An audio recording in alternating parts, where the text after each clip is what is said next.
No, now we have already seen the JDBC. What are JDBC? What is JDBC? What are the JDBC components?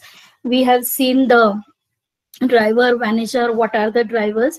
Now we will basically see in detail what is a JDBC driver and how do you try to select the appropriate driver so that you have a proper communication with the backend and the front end. So what actually is a JDBC driver? So drivers basically implements the defined interfaces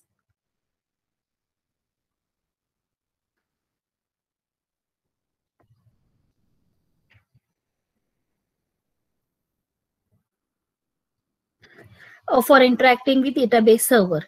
Now we know that when we have to connect, so in the next lectures when we are doing, we'll be seeing the steps on how do you actually connect to the database. What are the steps in connection of the database? So for that you need some packages called as your java.sql package, which connects with the JDK and the classes which are needed for actually connection for the databases and the front end which you are using.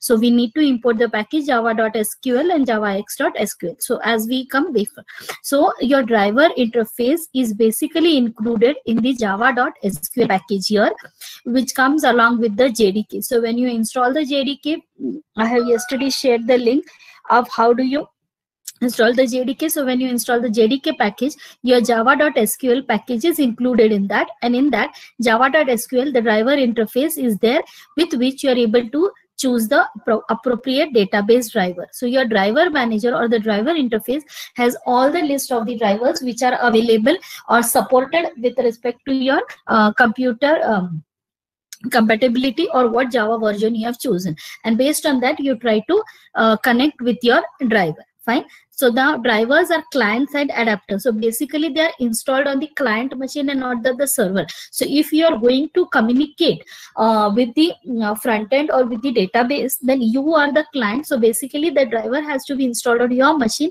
and then you try to connect it with the server. So drivers are not installed on the server, but you need to install on the your machine. So basically they convert the request from the Java program to with the protocol which the database understands. So as I said, the language should be understood by the database. So the language or the driver which you choose has to be supported by both the database DBMS and also with the Java user interface which we have done. So that is the basic concept about your driver. So let's proceed now. In Java, we have to study 4 types of driver. Your type 1 driver, which is the JDBC, ODBC bridge driver. So basically open database connectivity and Java database connectivity. It tries to create a bridge when you have to try to connect it. So that is your type 1 driver. Then the second is the native API driver. Third is the network protocol driver, and fourth is the driver or the thin driver. So these are the 4 types of JDBC drivers which are supported by the JRE or the JDK which is installed. So now we are going to study in detail what is individual driver, what are its advantages, what are its disadvantages, and how actually that particular driver works. Fine. So coming to the first type, your JDBC ODBC bridge driver. Now in this, it is a type 1 driver, and the bridge is used to access the ODBC drivers which are installed on each client machine. So when you are trying to work or trying to access the database which is there on the servers, then you need to create a bridge so that we can create with the JDBC ODBC bridge driver. Now using ODBC, it requires configuring on your system, that is a DSN that represents the target bit. So initially when you had to connect with MS Access or the database is stored on your system, then you need to find where actually the data is stored, what is the data source name which is called as a DSN, and then you try to connect with that particular target database. So type 1 driver uses ODBC driver to connect to the database. So not only exclusively JDBC, but if I use the type 1, then I can even connect with other databases apart from JDBC also. Now we have seen that open database connectivity can be used for other programming language. So type 1 will be a bridge. So I can use open database also, and I can use JDBC also. And then JDBC ODBC bridge driver converts the JDBC method into the ODBC function call. So then conversion from the Java to the open database connectivity is the role of the driver of this bridge driver, which the JDBC ODBC bridge driver works. So if your purpose is to connect, so if you are starting with this, or this is the first level driver wherein initially you are working with the open database connectivity, now you want to switch on with the Java programming thing, then the first driver I can choose is the JDBC ODBC bridge driver. So I'm trying to connect with the bridge from the open database to the JDBC. Now, this is also called as a universal driver because it can be used to connect to any of the databases. So this particular driver, as I said, it was the initial thing. So from ODBC, that is open database, when you try to come to the Java database, any database which has been used can be easily used by this. So this can be a universal driver, a basic driver which can be used anywhere irrespective of the database you have on your client or on the server. Now look at the graphical representation of the type 1 driver. So this is the database, you have it here, and this is the local computer. So now your local DBMS. So I have this a database on my system and I have this ODBC driver. So when the data vendor driver or the database driver which is supported me by this local DBMS, that means this can be Oracle, this can be MySQL, this can be PostgreSQL. So this particular vendor gives me this driver. So ODBC driver tries to connect with your local database driver and the local DBMS. So first your data is connected to the driver which is included in the a local machine driver, so ODBC driver. And when you try to apply it, or even when you try to access it through the server or online, then you need to connect with that database connectivity. So this ODBC driver will connect with the JDBC ODBC bridge, and this is the API, that is the application program interface or the application code, which I'm going to connect with the user interface Java application over here. So everything this happens on your local computer. So from a local DBMS, maybe this can be Oracle, this can be PostgreSQL. The inbuilt ODBC driver, it connects with the bridge, that is a JDBC ODBC bridge, and the JDBC here will work with API and the application, because the ODBC does not understand Java and this particular thing does not understand Java language. The ODBC does not understand Java and JDBC does not understand the Oracle statement. So I need a bridge which tries to connect with the ODBC and the JDBC. So this is the connection which is going to happen. And once this connection you have made with the Java, then you try to connect it with the servers which are there on the database. So these are the proprietary or the specific protocol. So this will happen on your local computer, and then you try to connect with the database on the server. So clear with this? Your local database driver try to connect with the Java database connectivity by creating with the bridge, and this JDBC connecting with the Java application, and the entire thing connecting with the databases which are stored in the server. So this is the type 1 JDBC ODBC bridge driver. So now what are the advantages and what are the disadvantages? Now the advantages, it is basically very easy to use, because the concept is, if I have a database which I have taken from a local configuration or a local system, then the local system or the database will have its ODBC drivers inbuilt, which I try to connect with my JDBC. The JDBC again will have in my JRE. So I just try to connect a bridge by connecting it from the ODBC to JDBC, and it easy connectivity to all the databases which are supported. So whatever open database drivers are there which supports the databases, I can easily communicate with it. So that is the reason we call this as the universal driver, because whenever you have any database, some database is given to you by that particular a local DB vendor. So you already have one driver. Only thing is, if you are going to use this specifically for Java, then you need to understand this bridge. So you need to connect it with the JDBC ODBC bridge. Fine. So these are the advantages. Now coming to the disadvantages. So what can be the disadvantages?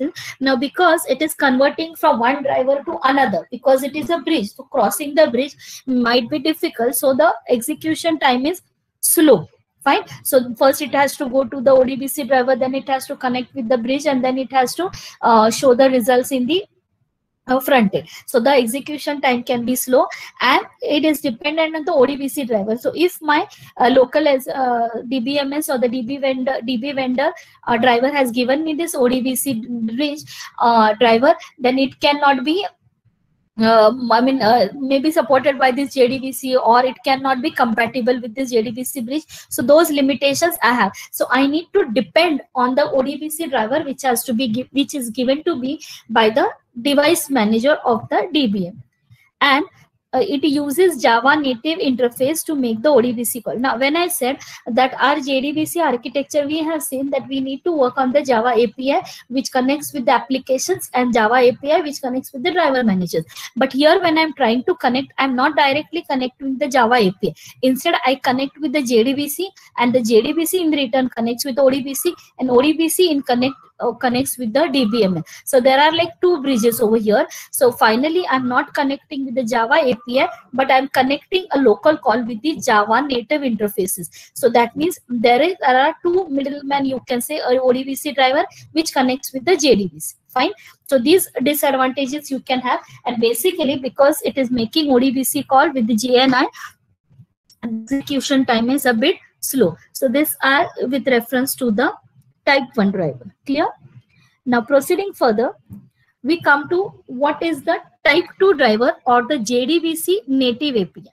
Now in type 2 driver JDBC API, the calls are converted into native C or C++ API calls, which are unique to the database. So again, here you have a native API calls like the way we have in ODBC, and that are going to connect with the databases which are there in the system. And then you are going to make the local C++ API calls with the JDBC API calls, the same way which we tried to do in the type 1 driver. Now, these drivers are typically provided by the database vendors and are used in the same manner as the JDBC ODBC driver. So till here, both the drivers, the type 1 and the type 2, are more or less similar because they work the drivers which are provided by the database vendors. Now, the vendors driver, the vendor specific drivers must be installed on each and every machine. So if I have got n number of client machines, and I need to install the driver on each and every machine, because if one user from that client is going to use, then the JDBC or the JDBC the database vendor drivers has to be installed on his machine, and then he can connect with the server. Similarly, others who are using that particular, the individual drivers has to be installed on individual client machine. Now, if we change the database, we need to change the native API as it is specified to that database, and they are mostly absolute. So as I said, because the drivers are given to me by the database vendor, so if I try to upgrade the database, or let's say tomorrow, if say suppose I have MySQL a lower version and in the market MySQL update, and I have not updated my database, then that particular driver becomes absolute as it is provided by that database vendor. So I need to change it to the native API. Now, the native API driver uses the client-side libraries of the databases, and the driver connects the JDBC method calls into the native calls of the database API. So the driver has to connect, because it is a native calls which are given to it by the database vendor. They call with the database API, they connect with the method calls, they connect with the JDBC, and in return the JDBC connects with the API calls to connect with the server. So these are the steps in that. So here it is more or less similar to that. Only thing is, each and every machine I need to install this particular vendor specific driver when I'm using it. Now again, coming to this is the diagram of the type 2 driver. The diagram is similar like your ODBC, JDBC, but with some changes. Here, if you see, you have the local DBMS here. You don't have the bridge. So that means there is no ODBC driver here which is going to connect it. Here you have a DB vendor driver, right? So this can directly connect with the Java. So it is not connecting any bridge with the JDBC, but it directly connects with the Java API. Whereas in type 1, this driver vendor would connect with the JDBC driver, and then they will connect with the JPI. Here they are skipping one step, and the vendor driver directly connects with the type 2 native API, which tries to connect with the application code and finally with the application. Now again, everything happens on your local computer, and then this is going to connect with the databases which are there on their server. Just look at the image here. So here you have a ODBC which is trying to connect with the type 1, but here in this figure, the vendor driver directly connect with the API which is there given by the Java native API. So that is the reason it is called as JDBC native API. So it does not have to create a bridge. Now let us look at the advantages. It is faster as compared to type 1 driver because there is a no bridge which has to be crossed ODBC, JDBC. So comparatively, because this was the disadvantage we have seen, slow execution time. So comparatively, it is fast. We are saying comparatively. So there are other drivers which are more faster than this. And it contains some additional features.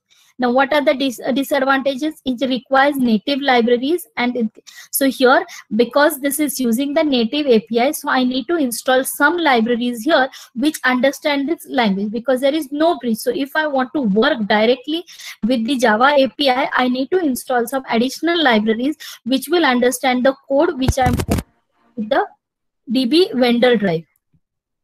Yes. Anybody would like to say something?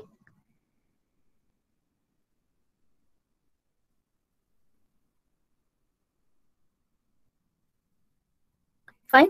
So then take type 2 native API. And this was the type 2. So we have seen the, and now because I have to what do you say, require the native libraries, it is going to be because I need to have some extra cost for which I have to install that library. So that is going to increase in my cost of application. So these are the disadvantages of the type 2. Then coming to type 3. So type 3 is also called as the JDBC Net Pure Java. So what happens in this type 3 driver? A 3-tier approach is used to access the databases. Now what happens in this? The JDBC clients use standard network socket which communicate with the middleware application server. Now we have seen in the JDBC architecture the 2-tier model and the 3-tier model. So looking at the 3-tier model, on the 3-tier model, your JDBC or the Net Pure Java driver is going to work. So it connects with the middleware, and the middleware will connect with the front end, and the middleware will connect with the back end. So there is no direct communication with it. So it approaches the 3-tier. Now the socket information is translated by the middleware application server into the call format, which is required by DBMS, and then forwarded to the databases. So I forward it to the middleman, it goes to the middleware, it goes to the database DBMS, the DBMS executes the query, sends it to the middleware sends it to the client. So this is the information which is translated from one end to the middleware to the front end. Now, the network protocol driver uses middleware application which converts the JDBC calls directly or indirectly into the vendor-specific database protocols. Now here all the database connectivity drivers are present in a single server, hence we do not need any individual client-side installation. So like previous drivers, I had to install in each and every machine which I am going to use. So let's say today in my office, I just have 4 developers who are working on this connectivity, so I installed in each and everything. So tomorrow if my company goes, I have n number of employees, so it doesn't make sense I go on installing the drivers on each and every machine. So in that cases, I use the type 3 JDBC Net Pure Java. So that means it needs only one installation, and I do not need to install it on the client side installation, but the drivers are present in the single server itself, right? And now these are typically written in or fully written in the Java programming, hence there are portable drivers. So they understand the Java application, they understand the database connectivity, so they do not need any conversion, a bridge or ODBC to JNI, Java calls, JDBC calls. Here they are portable drivers and very easy to use, right? So type 3 drivers are Net Pure Java. And no client-side library is required. As we have seen in the type 2, some library were to be installed, and it had that was a disadvantage, that it cost me some more, it increased the cost of application. So here in case if I don't need to install that libraries, because the application server which performs that task like auditing, load balancing, extra tire, everything included in that, so that becomes a advantage in the JDBC Net Pure Java. So this is the type 3 Java. Now type 3, looking at it here again, the database server, I am going to connect with the middleware. Now we have seen this is a 3-tier architecture. So here you have the local computer, the type 3 JDBC Net Pure Java. So directly I can work with the Java APIs and it will connect with the middleware server. Now the server will have all these drivers. Now what I said, I don't need to have a bridge because whatever databases I have, it will have a list of all the drivers. So database can be Oracle, database can be MySQL, it can be PostgreSQL. So it chooses the particular database, it tries to connect if it understands that particular commands, and the middleware server is the role that it will choose the proper driver based on the database, and once that is connected, it connects with the Java API, and this thing connect with the database server. Fine. So here you have a middleware server coming. Now let's see what are the advantages and what are the disadvantages of this type 3 driver. Now what happens, it does not require any native library. Now we have seen that in type 2, if we have to work on that, some additional native library has to be installed, which was increasing the cost of the application. So because I don't have, because this is written in pure Java, it understands the Java API calls, no extra libraries had to be installed. Then it is database independency. So whatever can be your database, you do not have to go and check with the database vendor who is providing with that. The database independent, because your middleware server will have all the drivers which are there for the database. So it is database independent. And it provides the facility to switch from one database to another. So maybe today I have created all the database in MySQL, and tomorrow maybe I want to go into PostgreSQL, or tomorrow if I want to upgrade to some latest version, then it is the duty of this middleware server to find the appropriate driver and convert the JDBC calls directly to the Java API. So that calls, all that provide facility is also given to you by the type 3 driver. Now what is the disadvantage? Only disadvantage is because due to increased number of network calls. Now what happens here, I have got n number of network calls. So I might have some data in one database, some in other database. So because I have to serve a lot many clients, then the execution can be bit slow if there are number of network calls. Right? So only that is the one disadvantages which is given to you by the type 3 driver. So most of the cases, the JDBC Net Pure Java driver is used. Fine. And the last one is your type 4, which is 100% pure Java. So it works only on Java classes, it works only on Java API. So whatever is written, it will understand the JDB database, it will understand the calls, API calls also. So in this type 4 driver, a pure Java based driver communicates directly with the vendor's database through socket connection. So they make a direct call with the vendor database, and then they can directly access the queries which are given by the client, and they can process on it and send back the query. So there is no middleware in the 100% pure Java or the type 4 Java. Now, this is a highest performance driver which is available for the databases and is usually provided by the vendor itself. So when the vendor gives this, they directly give you the access of this type 4 driver. Now, this kind of driver is extremely flexible. You don't need to install special software on the client. Now, like how we have seen in type 1 and type 2, we have to install the driver on each and every client machine. Now, because this driver is provided by the vendor itself, and it is flexible, and it does not need any special software. Now these drivers can be downloaded dynamically. So this is the way you are going to directly download the driver. You don't have to ask for the vendors to provide with you drivers. So whatever driver is necessary, you can straight away download it, or maybe at a runtime also. That is dynamical. Now, it is also called as a native protocol driver, and the driver interacts directly with the database. As we have seen it, it will directly interact with the vendor's database through a socket connection. It is also called as a thin driver. Now, why it is called as a thin driver? Because it does not need any database library. It does not have a backend wherein it has to go to the library, select the methods, and come back and work on that. So it is a very thin driver. It works on its own flexibility and it does not even need a software for that. It does not need native library. It does not need middleware server. So no client side or server side installation. So direct communication with the vendor data. So no client or server installation is needed, no middleware, and no native library. It is fully written in Java language. Hence, it is the most portable driver as it is 100% pure Java. So look at this here. So directly communication with the database, only database, type for driver, application code, Java application. This is a local computer and which is going to connect with the database server directly with the proprietary vendor specific protocol and the network communication with which you have. So the middleware is gone, the ODBC bridge is gone, the ODBC inbuilt vendor supported drivers are gone, directly connection with the database. So this is the diagrammic representation of your type 4.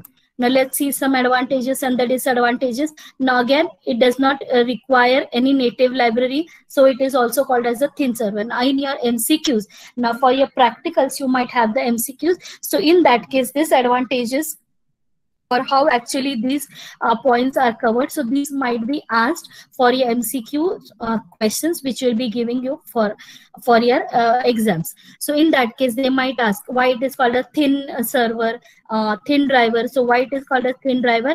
Because it does not use any native database library. It is called as a thin driver.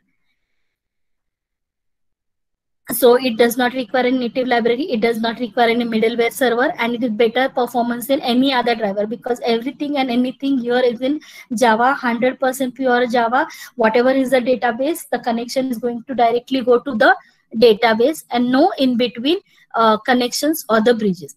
Then what is the disadvantage? Again, as the number of calls are increased, if there is increased number of network calls, because a number of connections can directly go to the local DBMS, so the connection can give it a slow because everything is going directly to that particular driver.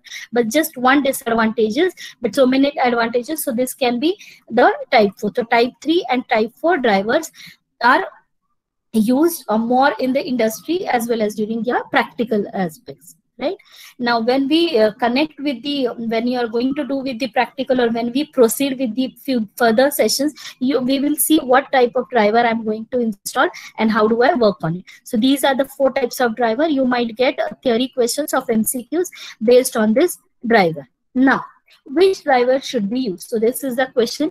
Now, if we are accessing one type of database, so if your database, you know that every time you are going to use only on that Oracle or only on that MySQL, then we take the preferred driver type is 4 because everything is written there, only or one DBMS which is directly connecting to the Java API. So I can use the type 4. Now, if your Java application is accessing multiple types at the same time, then we use the type 3, which is the preferred driver. Type 2 are useful in the situation where type 3 or type 4 are not available and yet for your database. So if both them are not available, then you use the type 2. And type 1 is not considered as deployment level driver and is typically used for development and testing purposes, because I need to check on the client machine, I need to check on the server machine, I need to convert the call from by the bridge by ODBC, JDBC. So this can be done only at the testing level. So these are the 4 types of drivers and how and where which driver you can use. So this list gives you the driver to be selected. Fine. So these are the references for which I have taken this session, your introduction to JDBC, Java JDBC and all that. Fine. So we stop here today and see you all in the next lecture.